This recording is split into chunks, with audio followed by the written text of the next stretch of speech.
Buenos días, estimadas y estimados participantes en Estética Clásica. Me permito, antes de entrar en materia, explicar a ustedes el programa de esta y de la próxima sesión. Hoy, si el tiempo alcanza, vamos a terminar la primera de las grandes épocas de la estética clásica. Es decir, hoy vamos a dedicarnos al Imperio Romano, a la estética romana y al arte que se produjo en esa época. Como ya lo hemos visto en épocas anteriores, en el Imperio Romano hubo un culto muy claro de la belleza, sobre todo de la belleza corporal y de la belleza material, la que se muestra, por ejemplo, en la arquitectura y la escultura. Pero no hubo, y más o menos igual a la época griega, no hubo, estimado público, algo así como una filosofía de la estética, y menos de la clásica. Ellos no sabían qué era lo clásico, igual que la gente de la Edad Media no sabía que vivía en la Edad Media.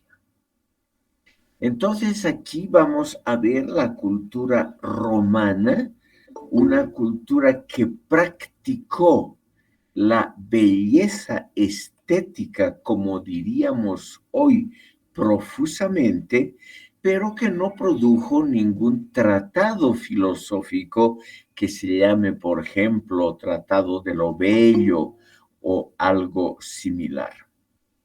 En la próxima sesión vamos a empezar con algo que no es clásico, probablemente en sus comienzos es más bien lo anticlásico.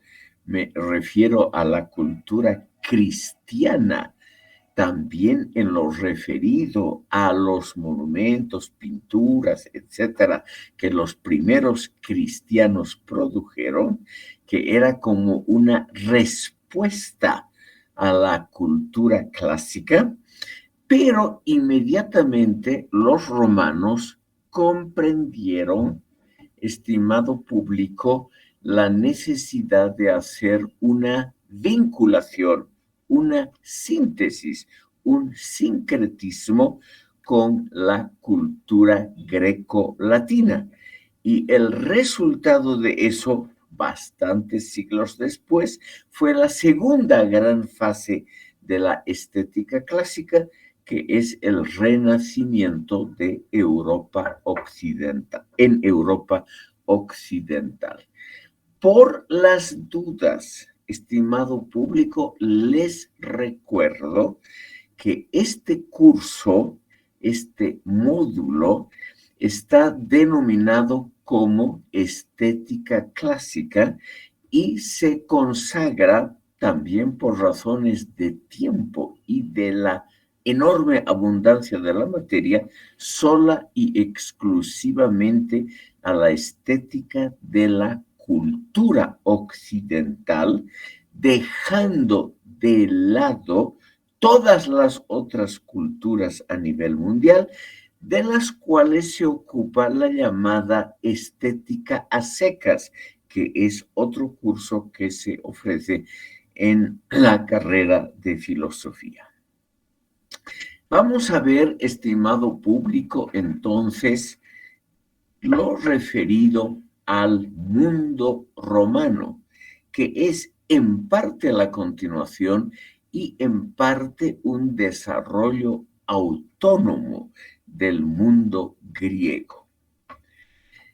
El mundo romano, estimado público, como su nombre dice, se desarrolló en Italia, sobre todo en la región que se llama hasta hoy Lacio, en latín Latium, de donde viene el nombre de latino, etcétera, todos los derivados de ese adjetivo.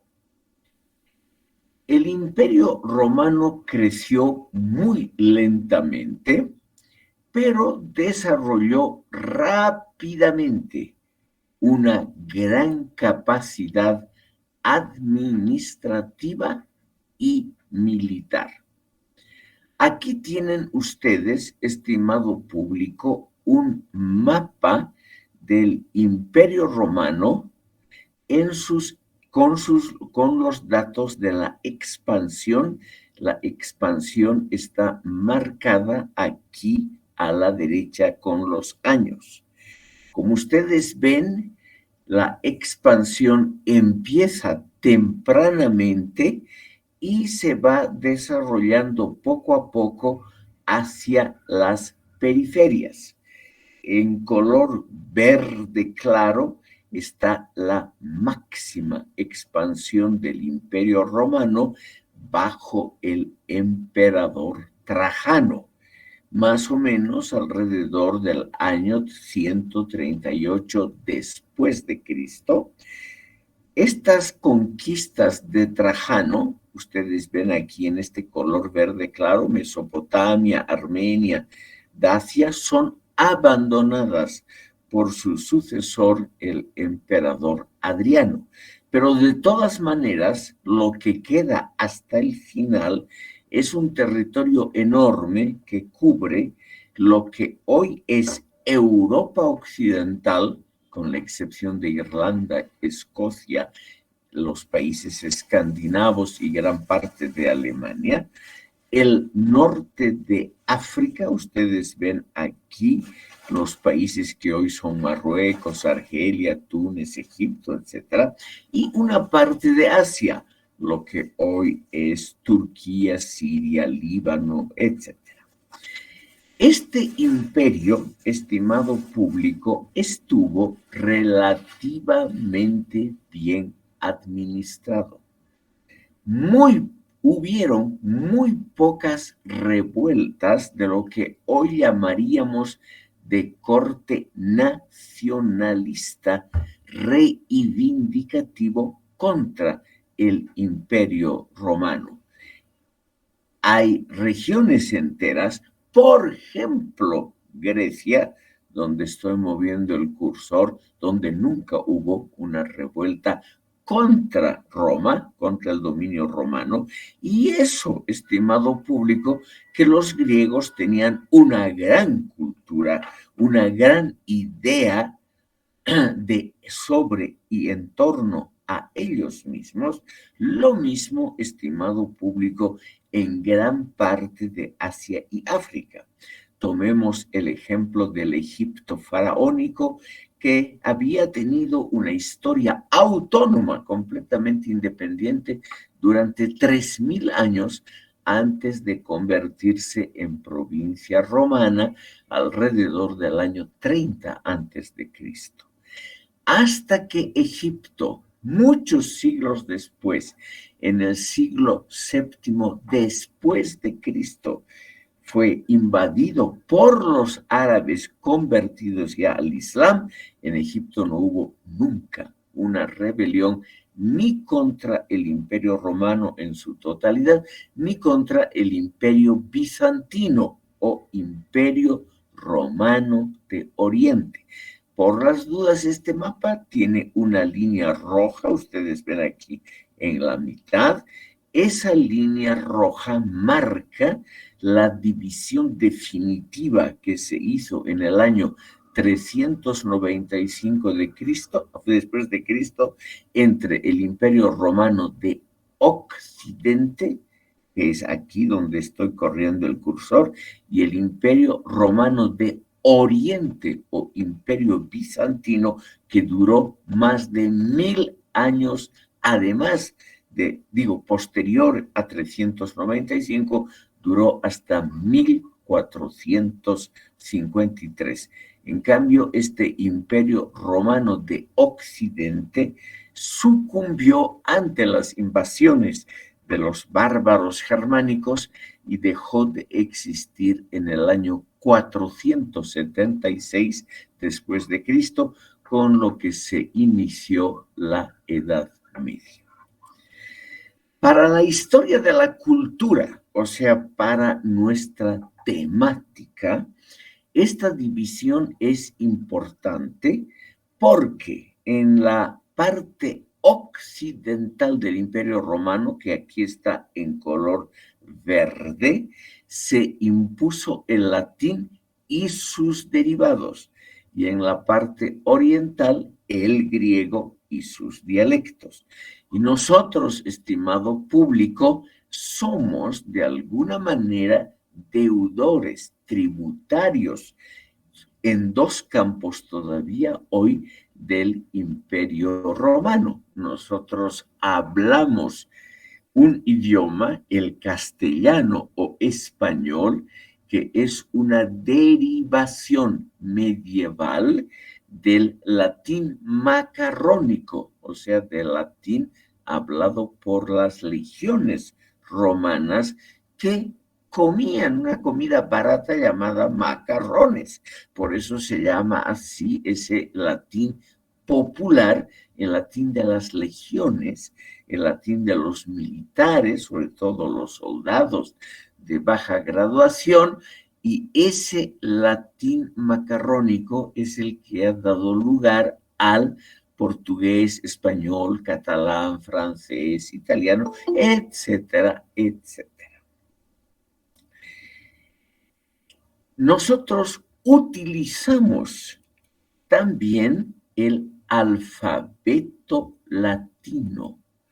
Es decir, estimado público, nosotros para escribir el idioma que hablamos, nosotros nos hemos consagrado al alfabeto que los latinos han inventado muy tempranamente.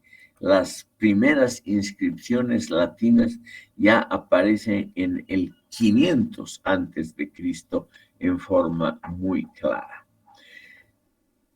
En una palabra, en varios sentidos, también en el sentido que no vamos a tratar aquí de las instituciones políticas y sus nombres, Senado, magistrado, tribunal, tribuno, etcétera, cónsul, etcétera, nosotros también de alguna manera somos hasta hoy herederos de la cultura que los romanos han creado.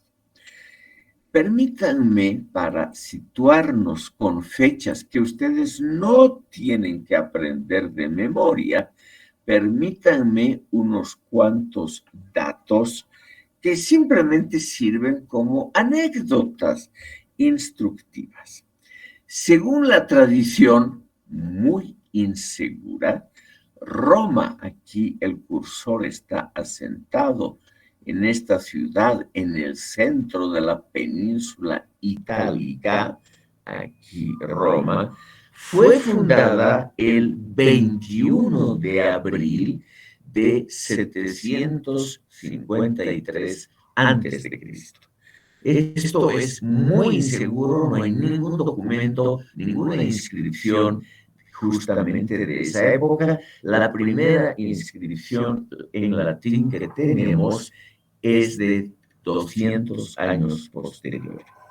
Pero de todas maneras puede ser que alrededor de ese año, 753 antes de Cristo, algunas tribus etruscas, latinas, había muchos pueblos pequeñitos, casi todos estaban recién saliendo del nomadismo y empezando a transformarse en sedentarios.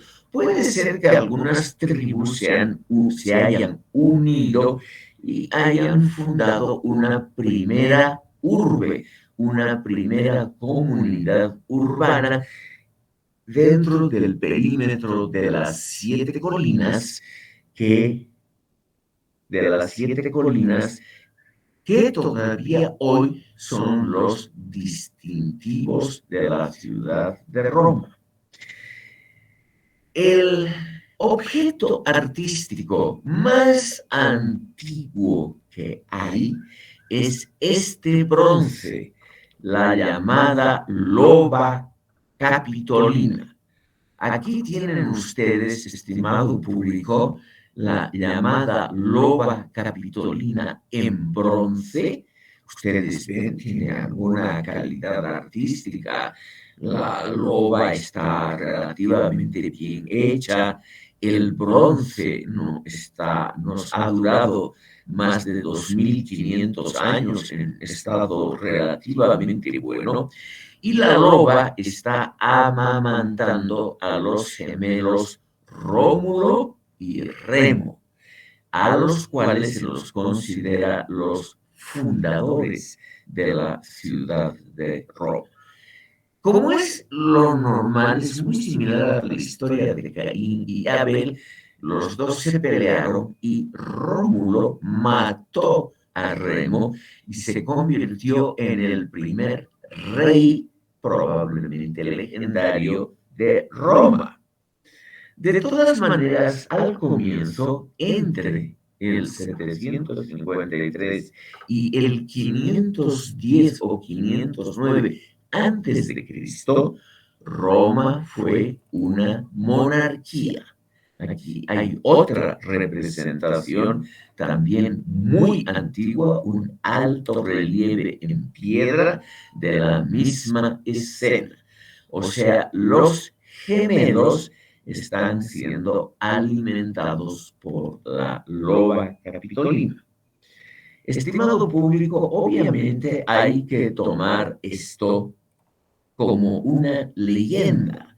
Aquí en un museo en Roma, está esta famosa estatua, esta obra de arte, la más antigua que tenemos hoy. Y aquí a la derecha está la estatua ecuestre muy posterior del emperador Marco Aurelio. De ella vamos a hablar posteriormente y de la obra de Marco Aurelio que tiene que ver justamente con un poquito con estética. Roma ha sido fundada en 753, según la leyenda, sobre una de las 7 colinas que dominan la ciudad. Y una de esas colinas se llama el Capitolio.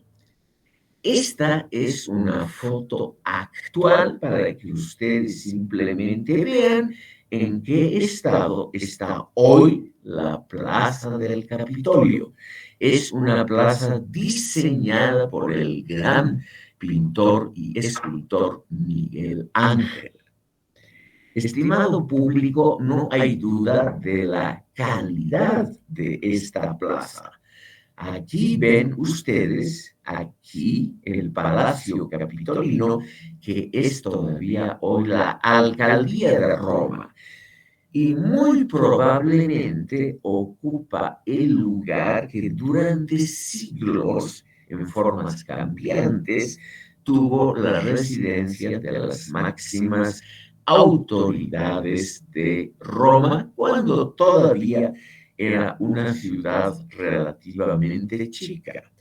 Y en el centro está la estatua ecuestre de Marco Aurelio, el filósofo en el trono.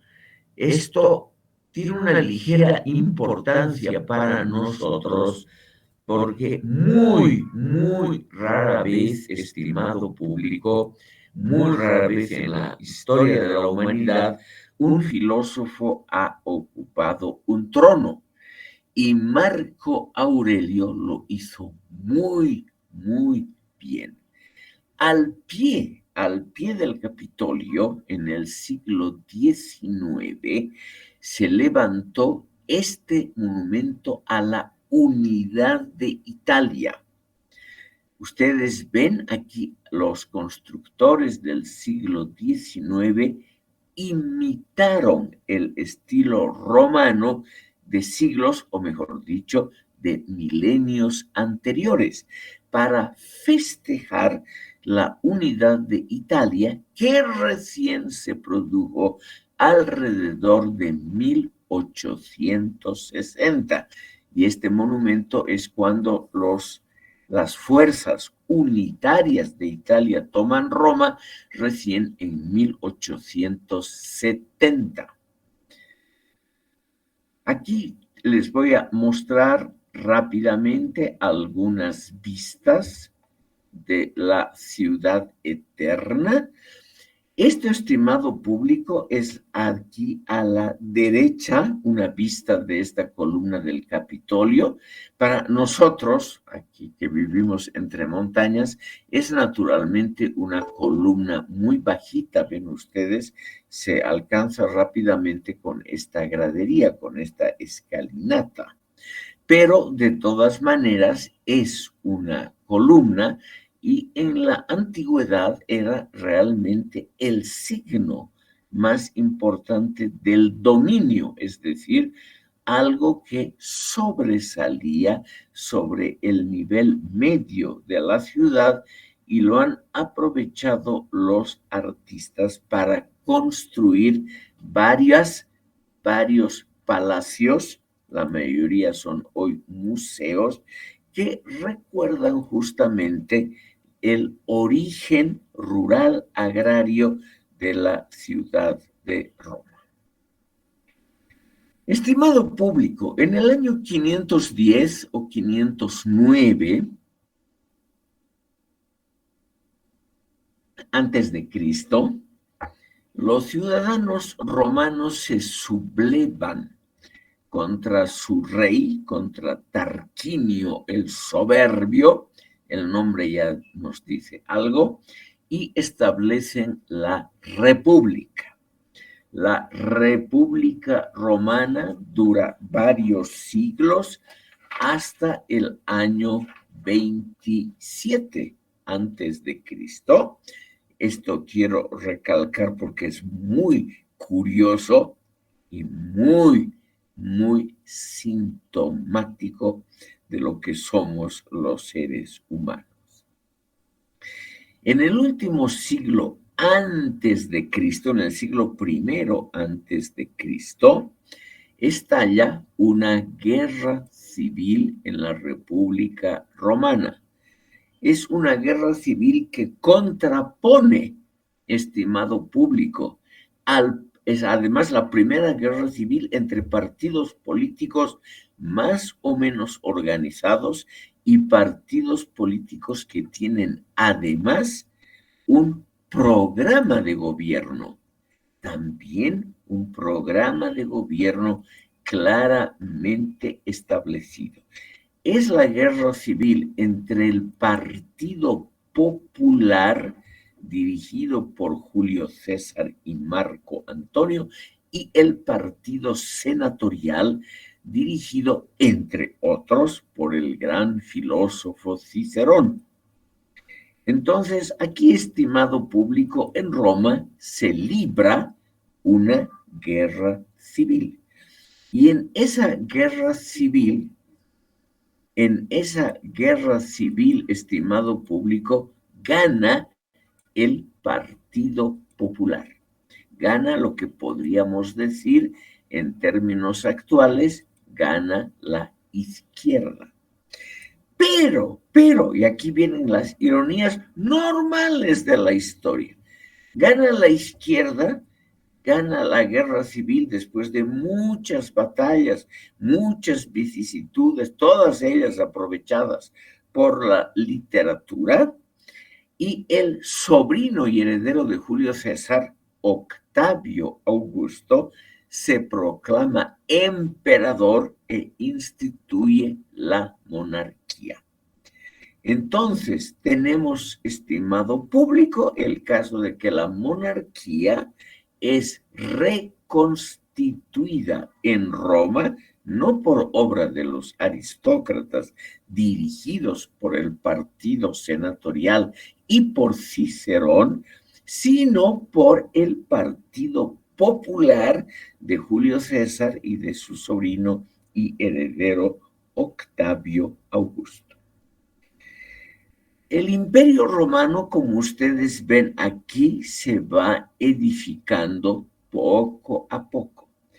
En el color más oscuro están las primeras conquistas y las posteriores están en colores más claros, sobre todo en tonos de verde. Esta provincia llamada Galia, lo que hoy es Francia, es más o menos conquistada en el año 44 antes de Cristo, justamente por Julio César, que era realmente un gran militar y un gran escritor. No lo vamos a tratar porque él no dijo nada sobre estética. Un poco antes, ustedes ven aquí en color rojo oscuro, el mismo color de la provincia Hispania, fue conquistada Grecia y la costa del Asia Menor, aquí la costa que hoy es Turquía sobre el mar Egeo, más o menos en el año 121 antes de Cristo. O sea, es una conquista relativamente temprana del Imperio Romano y, como les decía, nunca hubo una rebelión nacionalista de los griegos contra el dominio de Roma. Lo más importante, estimado público, sin embargo, lo que les puedo contar es lo siguiente. Muy tempranamente, en esta región oriental, aquí donde estoy moviendo el cursor en la provincia de Judea, aparece un gran predicador, Cristo o Jesucristo, y ese predicador funda una religión que se va extendiendo primero a estas regiones, aquí, y luego al resto del imperio, de modo que en el siglo IV después de Cristo, con el emperador Constantino I, llamado Constantino el Grande por los cristianos, esa religión, el cristianismo, se convierte en la religión mayoritaria del Imperio Romano. ¿Por qué les menciono este dato político-religioso? Porque el cristianismo introduce una visión de la estética completamente diferente a la estética greco-romana, totalmente diferente.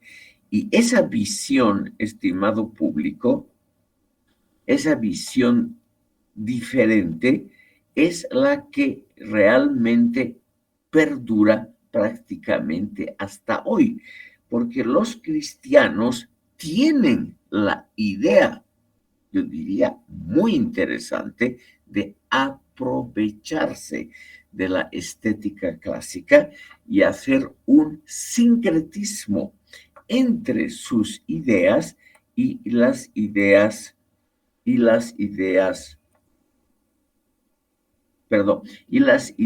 de ellos mismos, entre las ideas romanas y las ideas cristianas. Y ese sincretismo domina prácticamente hasta hoy. Estimado público, les voy a mostrar rápidamente algunas obras importantes de la estética clásica romana. Aquí ven ustedes un acueducto, el resto de un acueducto. La estética romana es una estética basada sobre todo en la utilidad. Una estética basada, estimado público, en el uso público de artefactos que no han sido pensados como obras de arte, sino como obras de utilidad para la población. ¿Qué quiere la población? Servicios públicos eficientes. En la antigüedad no había ni teléfonos, ni electricidad, ni internet. El único servicio público era el agua. Y por lo tanto, la provisión de agua era extremadamente importante y esa provisión, en eso los romanos han sido relativamente democráticos, tenía que ser hecha también en las provincias. Este acueducto está en Segovia, en Castilla la Vieja, en España, lo que nos demuestra que hasta poblaciones de importancia muy secundaria, Segovia nunca fue muy importante, nunca fue la capital de la provincia de Hispania, ni siquiera fue capital comarcal, y sin embargo los romanos consideraron importante que esta población tenga su buen acueducto y por razones históricas es uno de los mejor conservados hasta hoy.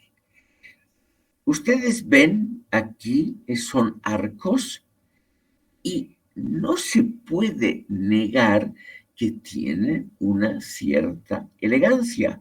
Todavía hoy, estimado público, no se puede negar que representan una, una estética de utilidad pública, pero que tiene su cierta gracia, su cierta belleza.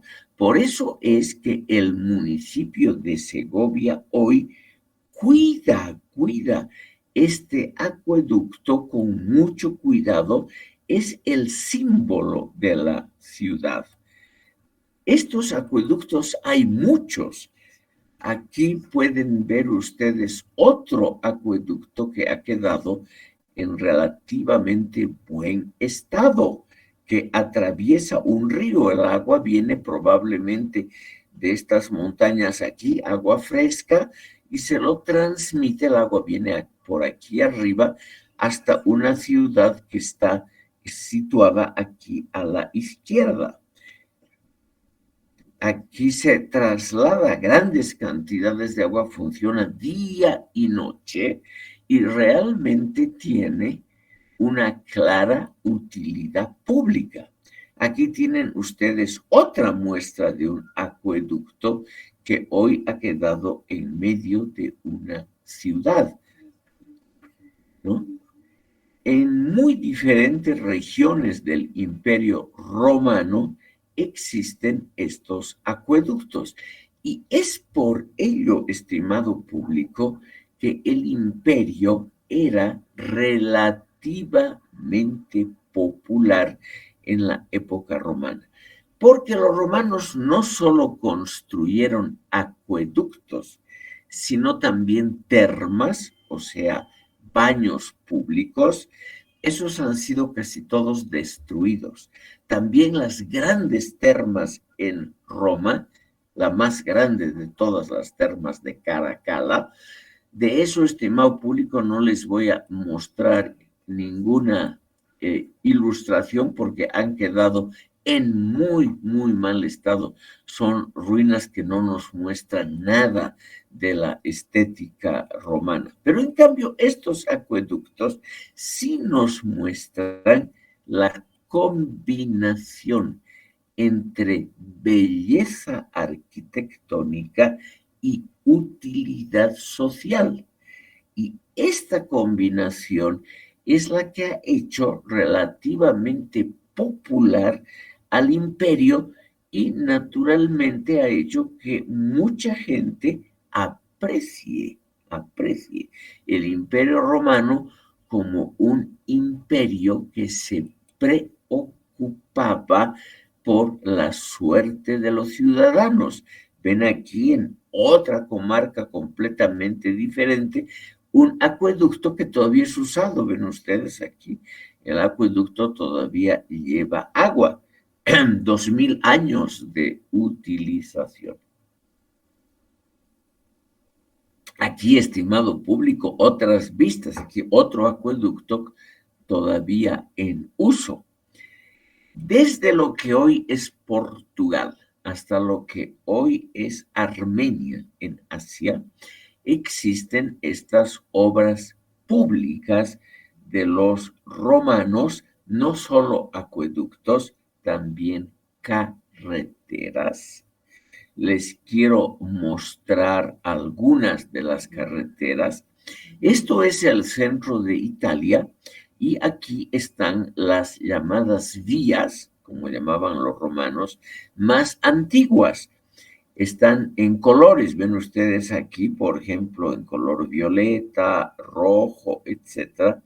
Están algunas de las carreteras más antiguas que tenían los romanos.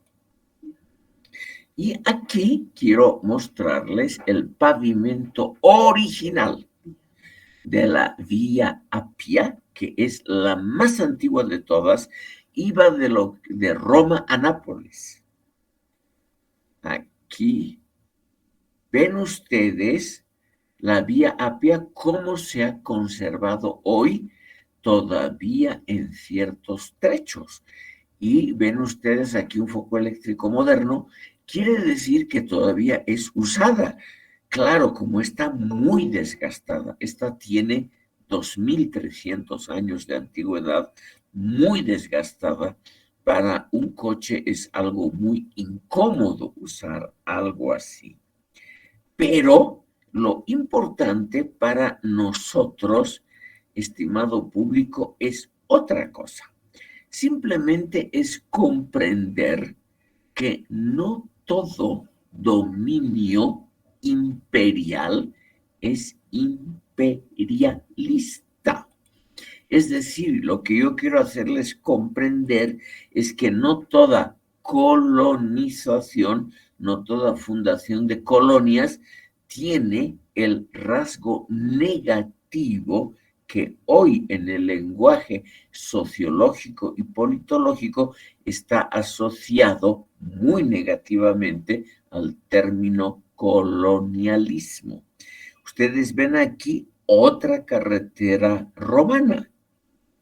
Es otro trecho de la Vía Appia cerca de Roma, que es un paseo popular. Ustedes ven aquí monumentos, árboles muy antiguos, el famoso pino romano, que hay mucho en el Mediterráneo.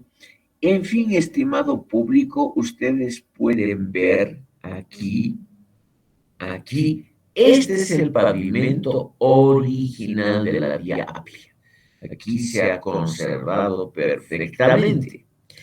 Es decir, no era una carretera de tierra. Esto que se ha ido moviendo con los años, todo el Mediterráneo está muy afectado hasta hoy por movimientos tectónicos, a veces por terremotos, y las piedras que antes eran todas muy iguales y en forma muy simétrica, se han ido moviendo y hoy obviamente nadie la usa salvo los paseantes. Pero en la antigüedad esto era algo muy cómodo de usar también por los carros tirados a caballo. Aquí tienen ustedes otra vista de la Vía Appia. Aquí otra. Ven ustedes, los romanos se han preocupado por lo que podríamos llamar el bien común. Y eso, estimado público, tiene una relación con la estética. Porque los romanos también han tratado de construir cosas, les voy a mostrar ahora, coliseos, termas y otras cosas que realmente eran útiles para el ciudadano normal y también tenían algo de belleza. Si ustedes ven esta fotografía actual, a la izquierda van a ver bases de columnas. Quiere decir que aquí había un templo, o un edificio que posiblemente servía para descanso de los viajeros.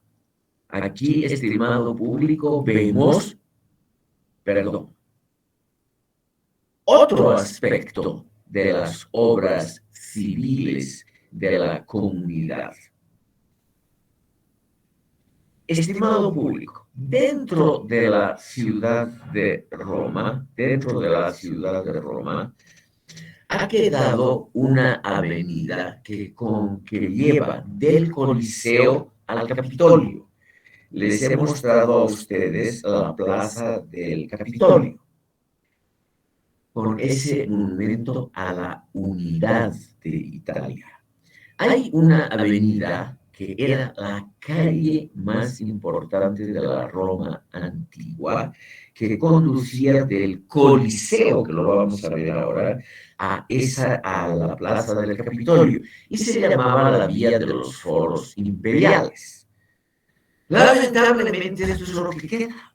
O sea, ustedes ven solo ruinas, pero pueden ver que eran ruinas de una alta estética.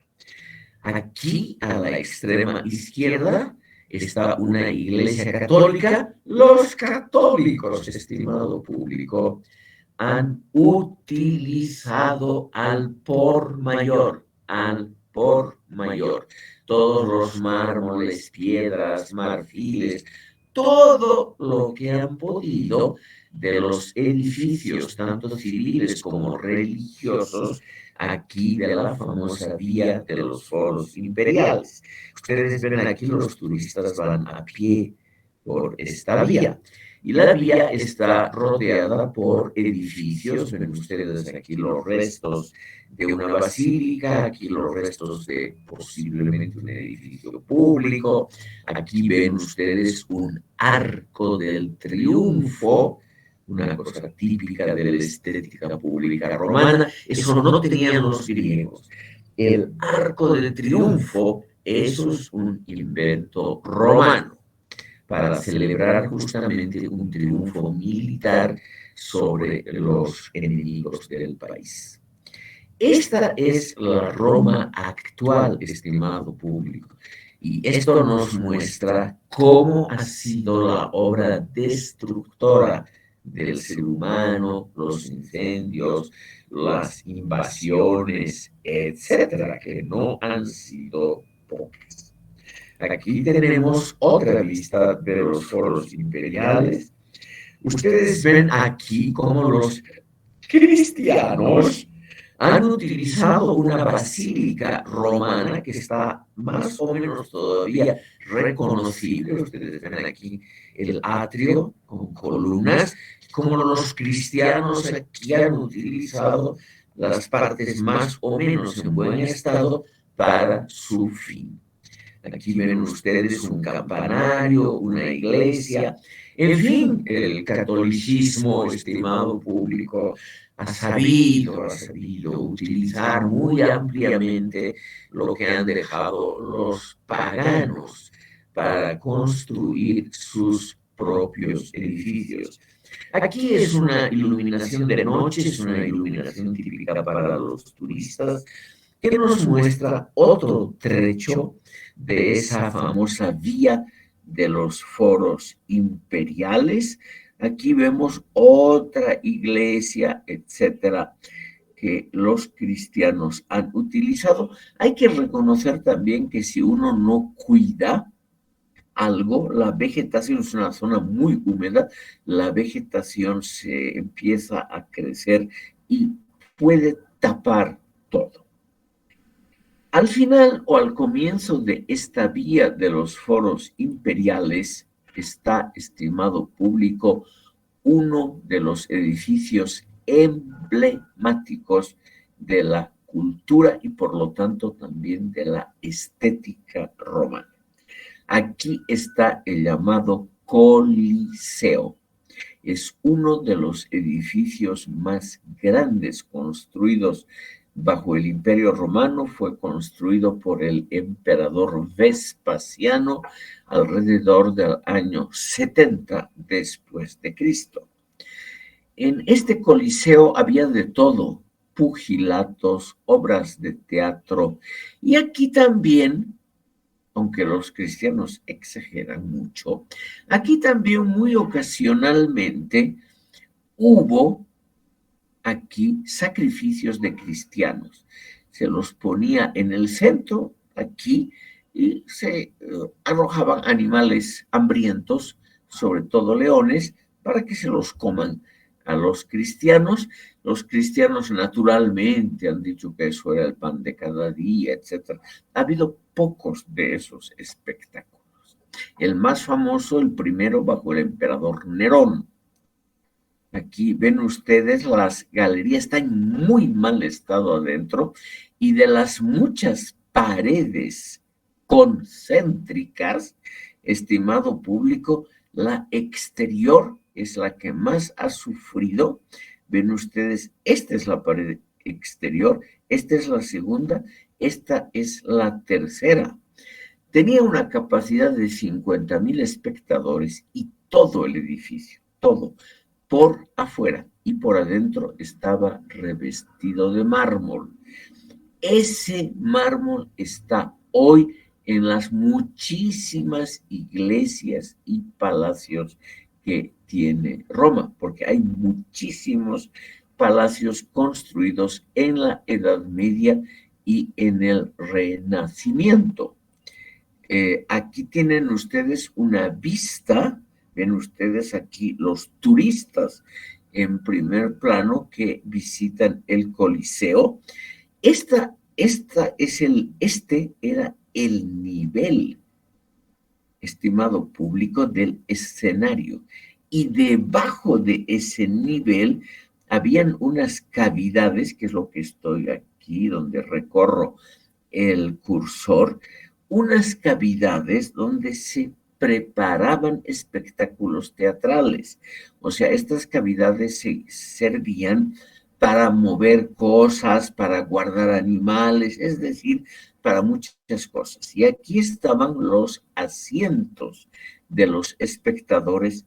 Todo está en muy mal estado, lamentablemente, desde que los cristianos tomaron el poder en Roma con el emperador Constantino en 324, el Coliseo no volvió a ser usado.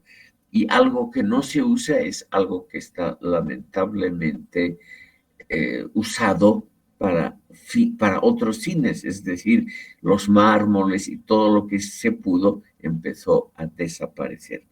Esta es una vista aérea.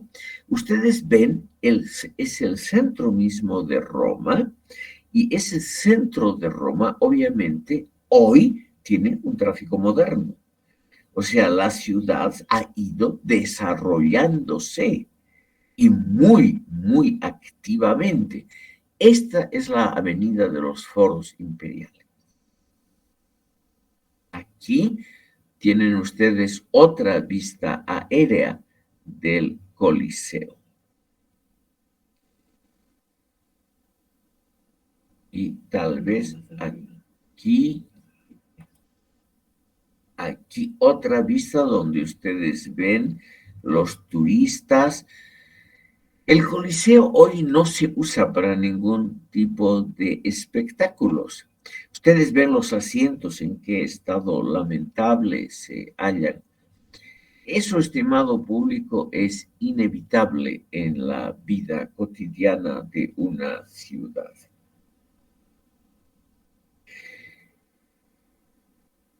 Aquí les voy a mostrar ahora. Esta es otra vista aérea. Aquí quiero mostrarles un invento romano, esto no había en la época griega, un arco de triunfo. Este es el primero de los arcos de triunfo del emperador Tito, el hijo de Vespasiano, el constructor del Coliseo fue el emperador Vespasiano, quien dijo algo que quisiera comentarles, porque era un hombre muy astuto, no era inteligente, no era un hombre culto, era un general. Pero Vespasiano tenía un ojo clínico muy bueno y él conoció de joven los restos de la guerra civil, los últimos estertores de la guerra civil. Y él dijo del Partido Popular algo muy sabio. Hizo un juego de palabras con P, ¿no? Los populares quieren solo las tres P's: pecunia, potestas, prestigium. O sea, la gente del Partido Popular en el fondo quiere poder, dinero, prestigio. O sea, quieren ascenso social y en el fondo no les interesa para nada la suerte del pueblo que dicen representar. Su hijo Tito fue el destructor del templo de Jerusalén y el conquistador de Judea. Y por esa conquista él mismo ordenó que se levante este arco de triunfo en su honor. Este es el arco del triunfo de Tito, donde aquí no se nota, hay unas representaciones, las únicas, de lo que ha podido ser el templo de Salomón en Jerusalén. Bueno, estimado público, vamos a ver ahora rápidamente algunas otras vistas de lo que ha sido la cultura romana. Y vamos a ver la parte de arquitectura unida al arte usado para fines familiares. En el sur de Italia, muy cerca de Nápoles, estaba la ciudad de Pompeya.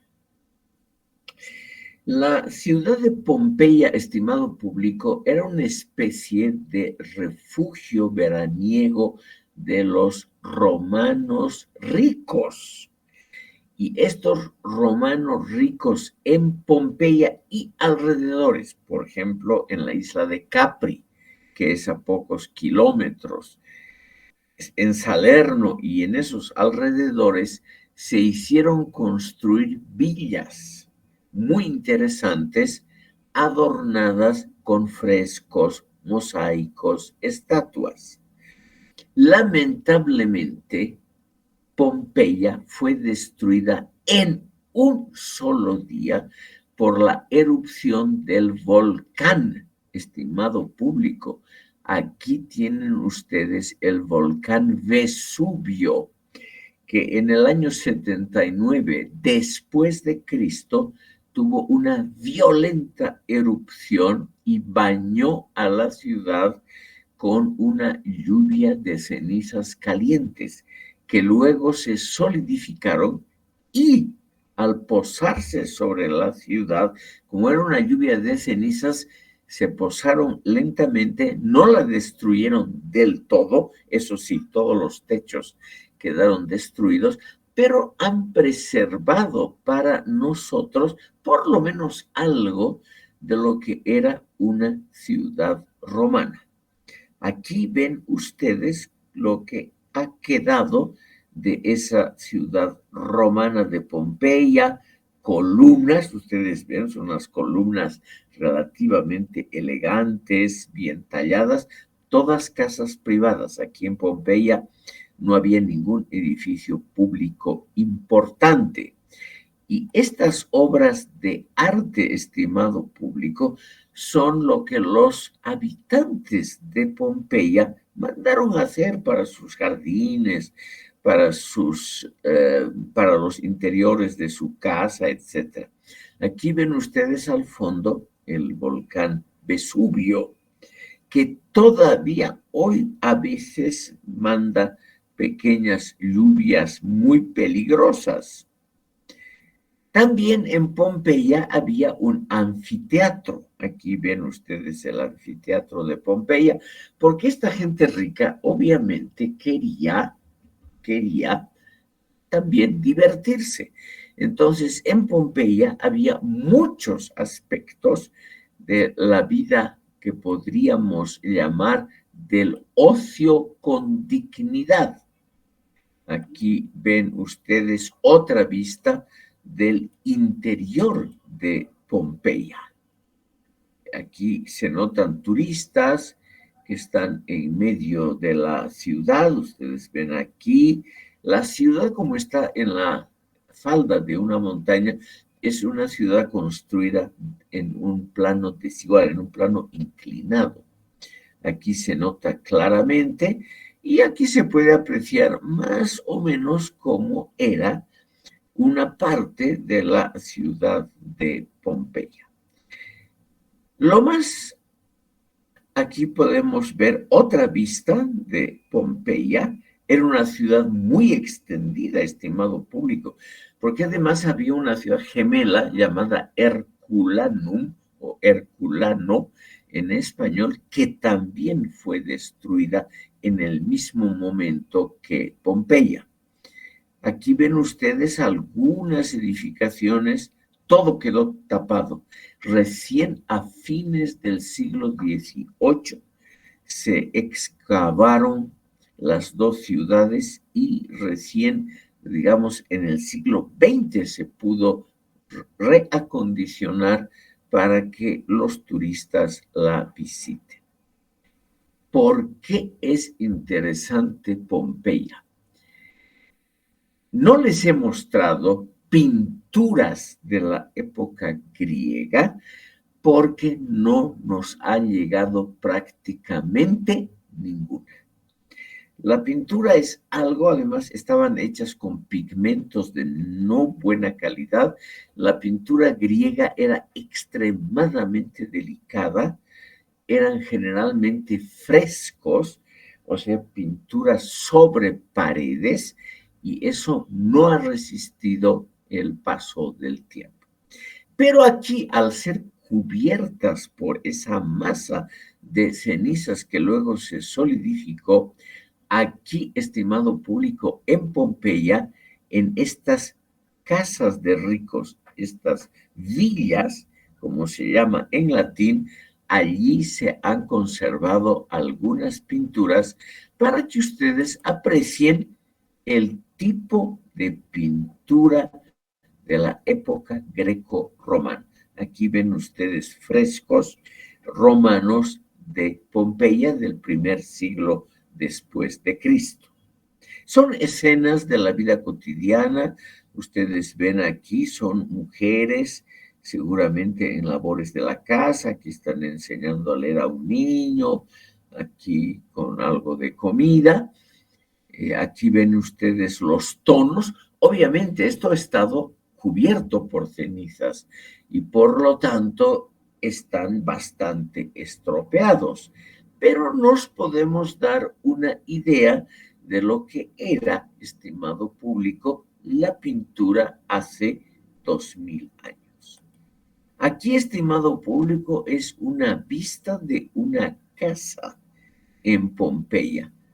Como ven ustedes, está lamentablemente en muy mal estado, pero podemos darnos cuenta que las paredes probablemente tenían también frescos y aquí unos bancos para que la gente se siente. Aquí tenemos una de las pinturas mejor conservadas, un matrimonio. Aquí ven ustedes un matrimonio joven, seguramente gente rica que poseía una de esas villas y que se hicieron retratar al fresco, como se llama esta técnica de pintar sobre estuco.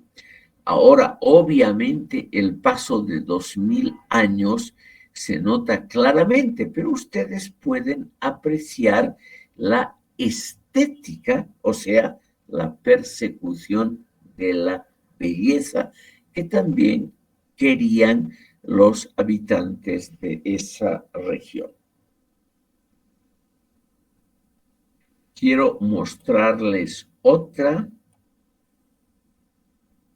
También esta gente rica en esas villas también compró o dio o encargó la elaboración de estatuas. Aquí una estatua de bronce. en Pompeya. No hay duda, estimado público, de la calidad, tanto de la arquitectura, es una simple casa particular, como de la estatua que estaba en esta casa particular.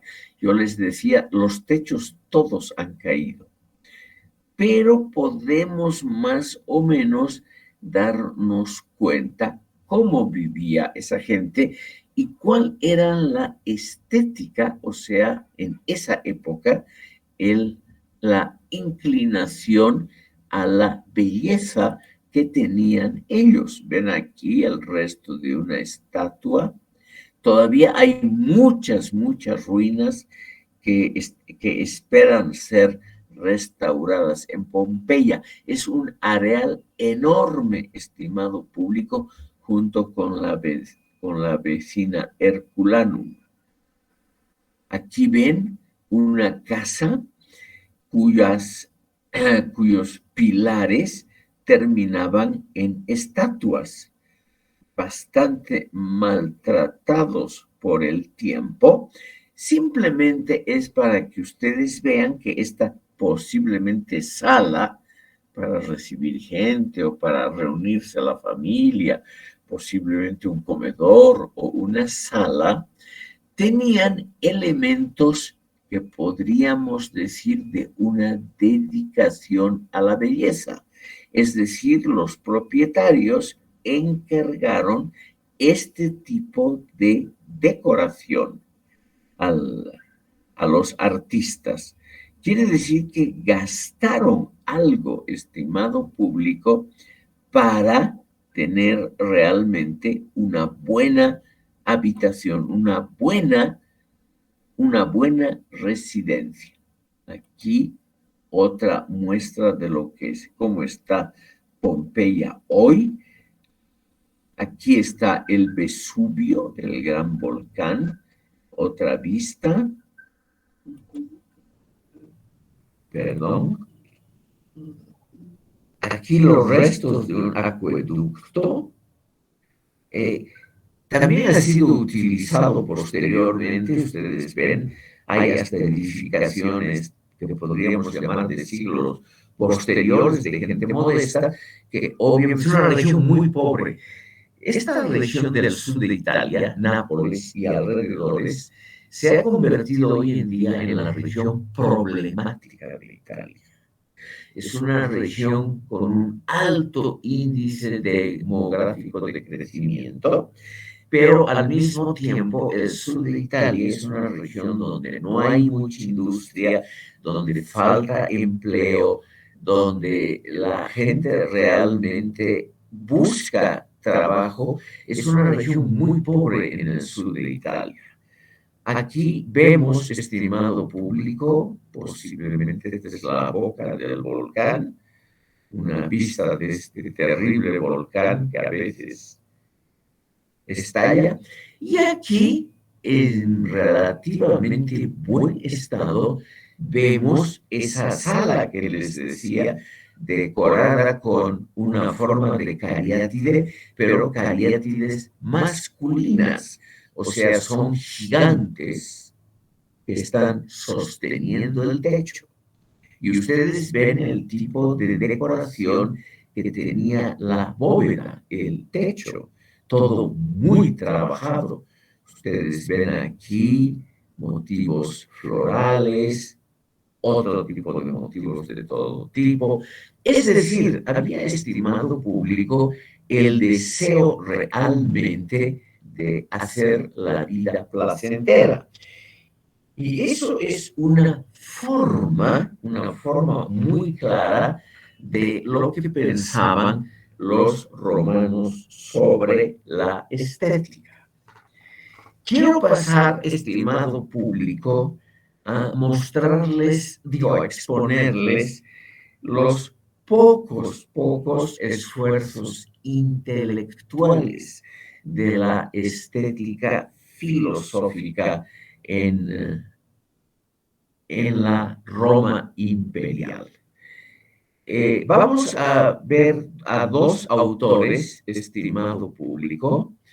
a dos autores muy interesantes desde el punto de vista literario.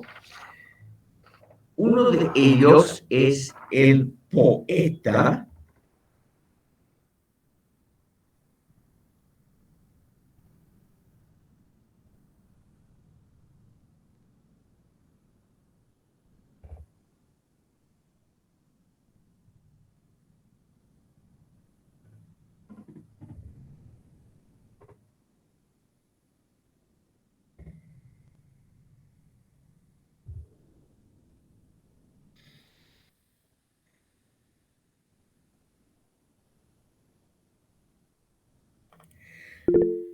Aquí tienen ustedes el nombre de este poeta, el más filosófico de toda la historia literaria romana y el que se acerca más a lo que podríamos llamar una estética propia romana. Me refiero a Publio Ovidio Nasón, quien vivió entre el año 43 antes de Cristo y el 17 después de Cristo. Permítanme una sola palabra sobre su vida. Este joven de familia muy rica perteneció a la corte del primer emperador, de Octavio Augusto, y tuvo un enorme éxito con sus primeras publicaciones. Era durante mucho tiempo el autor favorito, no solo de la clase alta, sino del pueblo romano, realmente muy, muy popular. Pero él cometió un error que nunca hay que hacerlo, que es meterse directamente en los asuntos privados de una familia muy poderosa. Según las crónicas, él se metió con la hija o la nieta heredera de Octavio Augusto. El emperador no tuvo hijos varones, por lo tanto, las hijas eran extremadamente importantes.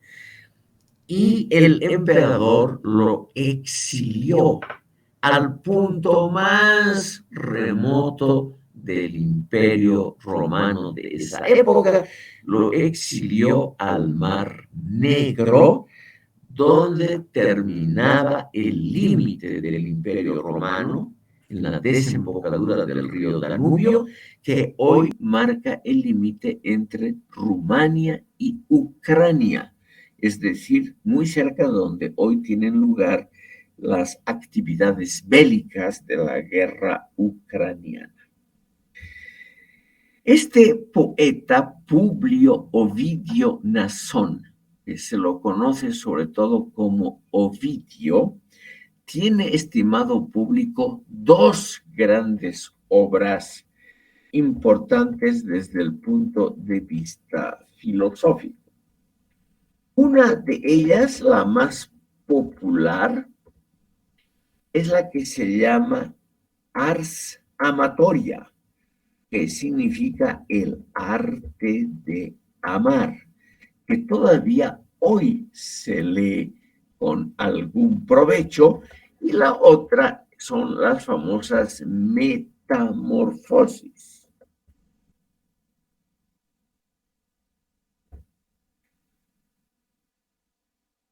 Aquí les pongo los dos nombres.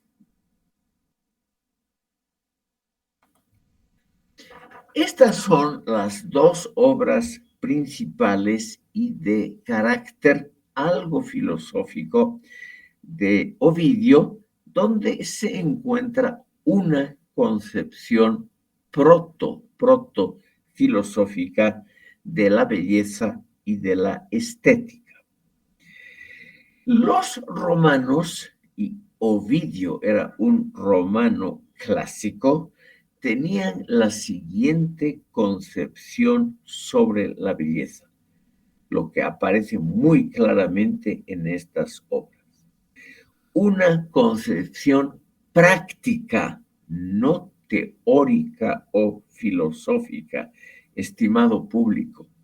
O sea, en eso Ovidio es el representante de la cultura romana.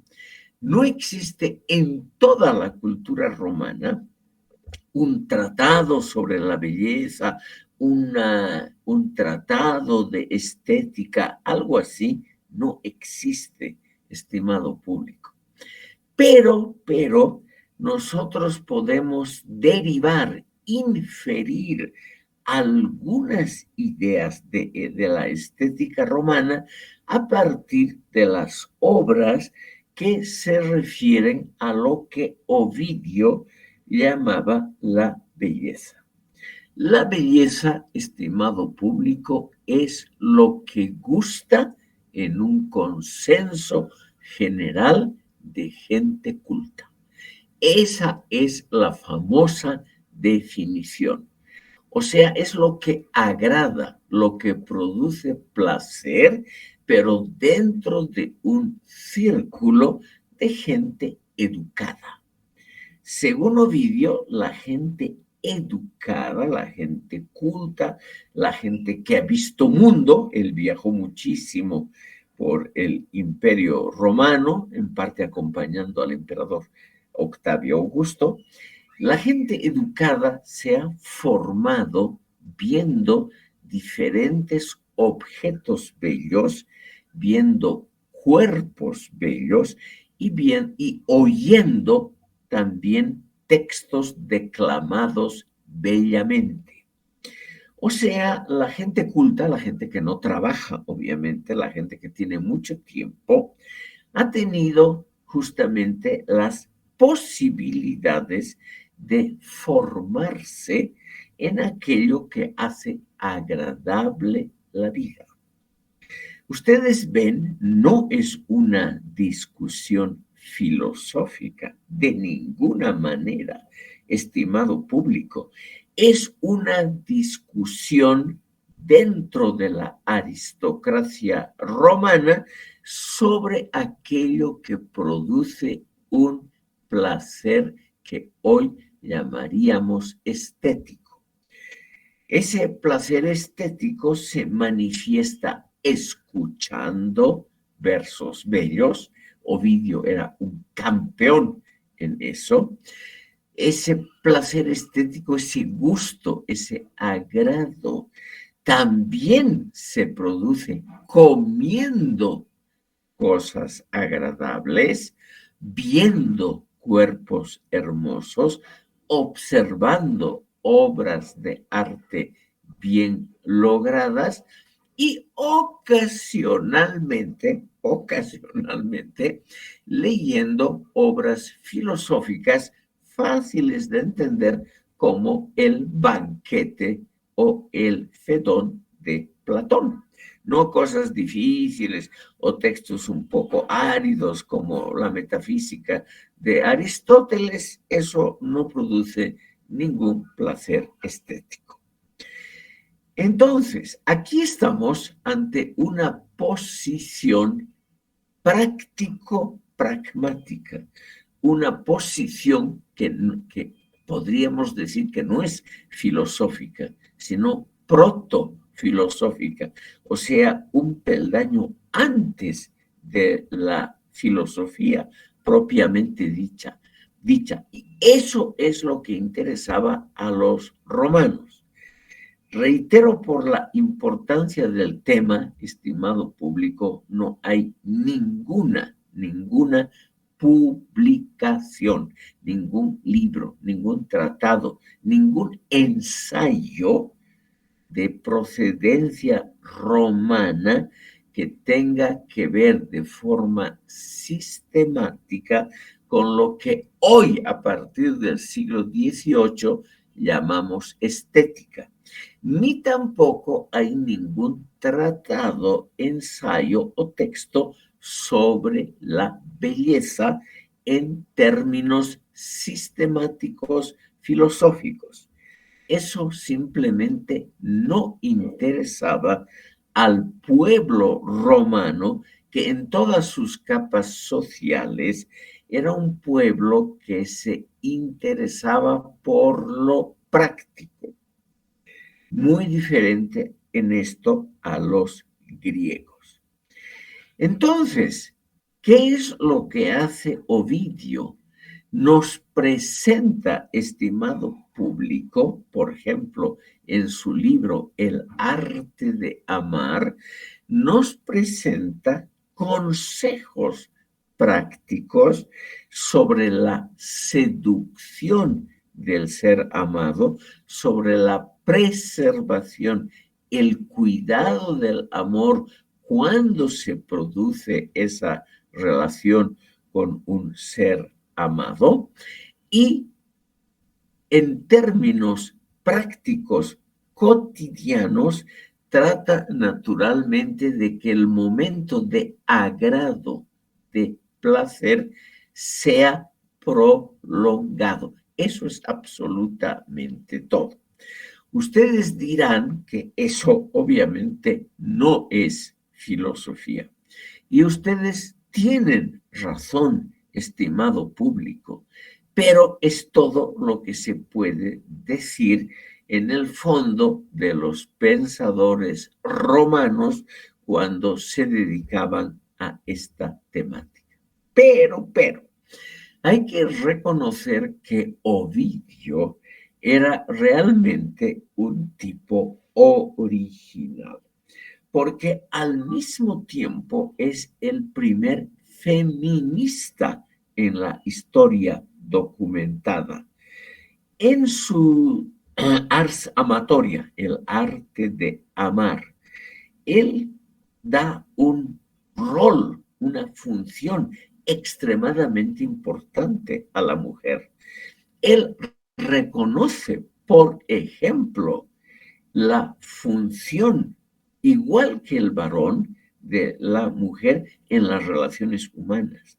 Él atribuye una dignidad ontológica a la mujer igual que al varón. Es decir, se acerca a la mujer con mucho respeto. Obviamente es una relación donde también él habla de la belleza femenina, que es uno de sus temas, pero es una relación y una observación de la belleza femenina hecha con muchísimo respeto. Es decir, la mujer aparece muchas veces en su obra en una especie de nimbo divino, como algo muy superior a lo que hay que acercarse con extremo cuidado, con respeto, con veneración. O sea, es un amor que combina lo sensual con una buena dosis de lo que hoy llamaríamos el respeto a la cualidad de ser humano que corresponde a la mujer.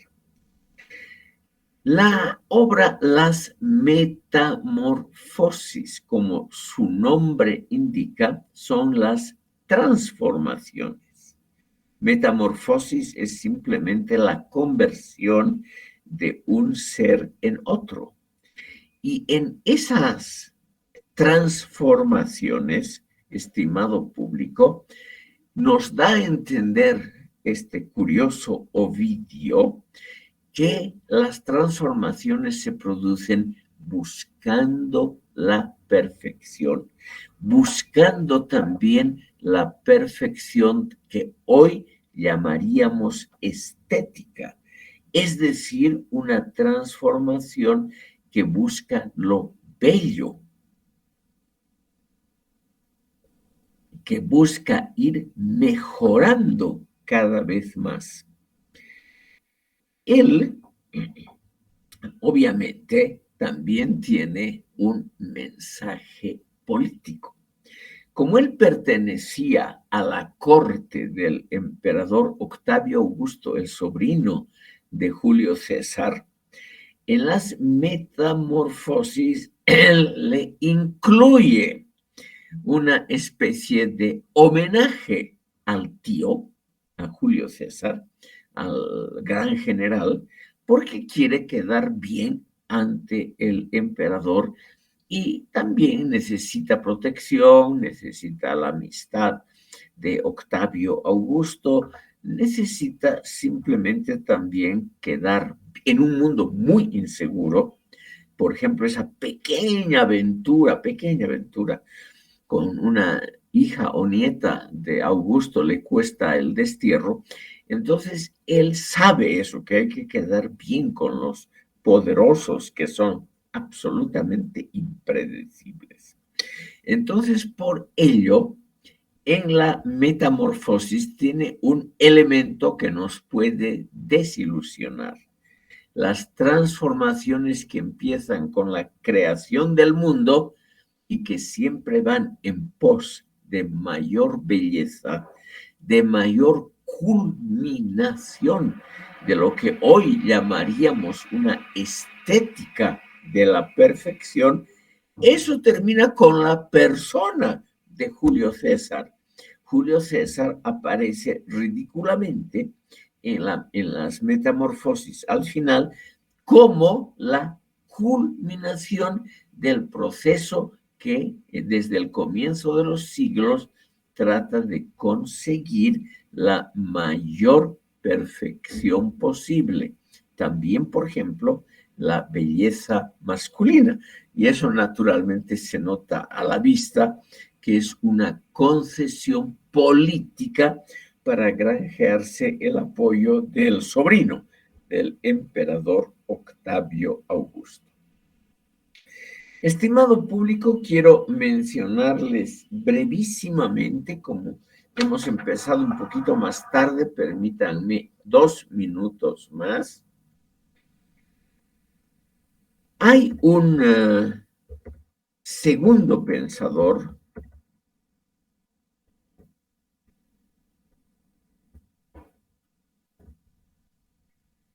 que es probablemente el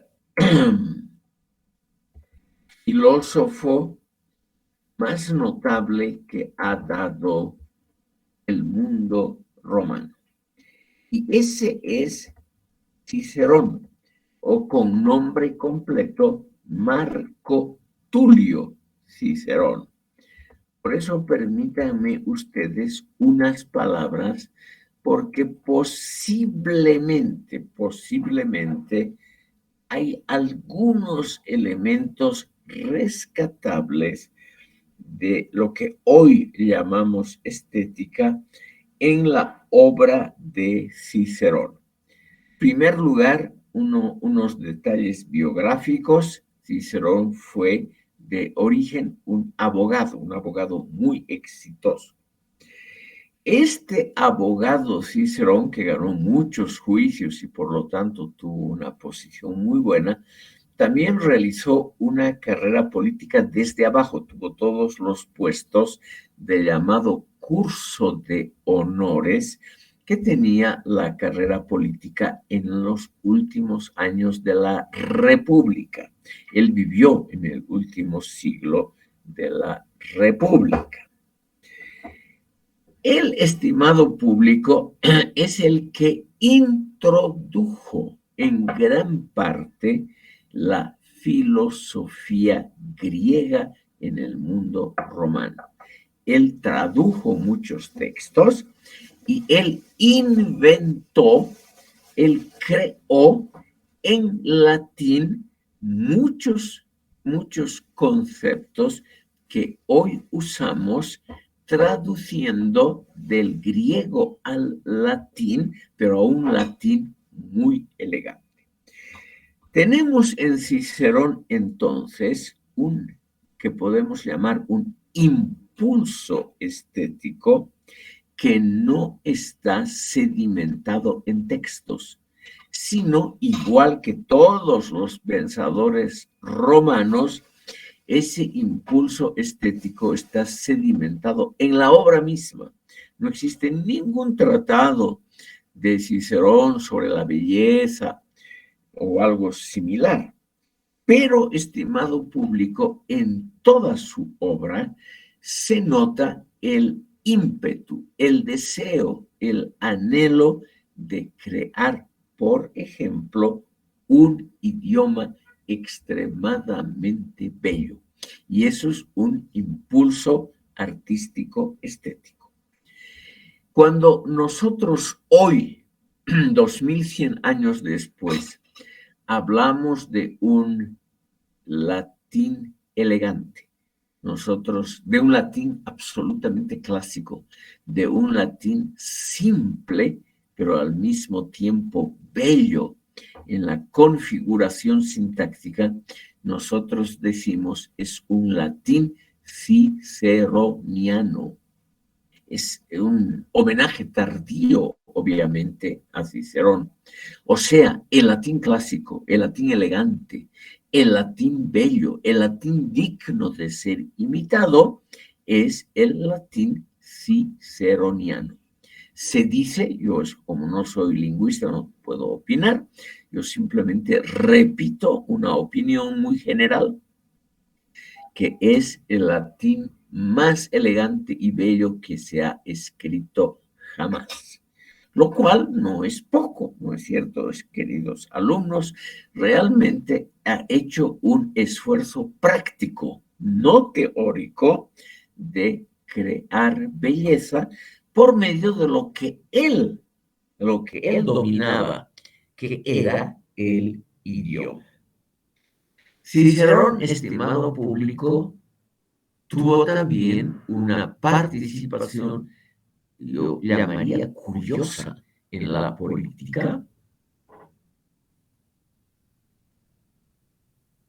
Cicerón fue el jefe, uno de los jefes del partido senatorial, del partido de la vieja aristocracia romana, que se oponía. Para que vean ustedes que los conceptos de derecha e izquierda realmente no sirven mucho. El partido de la vieja aristocracia terrateniente, o sea, que lo que nosotros llamaríamos la derecha, ese partido defendía las libertades republicanas, ese partido defendía las estructuras antiguas de la república contra los deseos del Partido Popular de terminar con las instituciones republicanas y establecer el imperio. Era obviamente el defensor de la aristocracia senatorial, pero al mismo tiempo era el defensor de las antiguas instituciones republicanas y de las libertades republicanas, porque él se dio cuenta que Julio César, su gran enemigo, que Julio César, en nombre del pueblo, lo que quería también era establecer un gobierno dictatorial del mismo. Julio César, poquito antes de ser asesinado, poquito antes, había logrado ser nombrado un puesto que no había en la legislación romana, nombrado dictador perpetuo. Y eso obviamente significaba el fin de las instituciones republicanas. Entonces tenemos una situación como es la vida normal. Estimados oyentes, la vida normal es una vida compleja, donde es muy difícil hacer realmente juicios definitivos. Entonces tenemos aquí a este señor Cicerón, ilustre abogado, gran escritor, sus textos sobre la República, sus famosas epístolas, sus muchos tratados sobre los más diferentes temas, realmente además, él ha preservado a muchos pensadores anteriores también del mundo griego del olvido completo, debido a que sus obras se difundieron muchísimo y así él en sus citados ha preservado para la posteridad, para nosotros, ha preservado a muchos pensadores de la historia intelectual griega. Y este señor, estimado público, al ser partidario del gobierno senatorial, o sea, de los perdedores de la guerra civil, fue asesinado por orden de los vencedores y así terminó su vida. Entonces, él con esto termino y hacemos una pausa, él es un práctico de la belleza. Él no ha filosofado sobre la estética, sobre el núcleo de lo que es la belleza. En eso es una desilusión porque es el más grande de todos los filósofos romanos. Los romanos nunca produjeron algo así como Platón o Aristóteles o Sócrates, absolutamente nada, estimado público. Era gente de la praxis inmediata, los constructores de acueductos y carreteras. No era gente de ninguna manera dedicada al pensamiento como algo primordial. Pero nos han dejado un legado muy interesante, un legado que dice, aunque no practiquemos la filosofía, la comprendemos, entendemos la importancia de la misma y trabajamos por su preservación, lo cual no es poco. Aquí, estimado público, hacemos un descanso pedagógico de pocos minutos.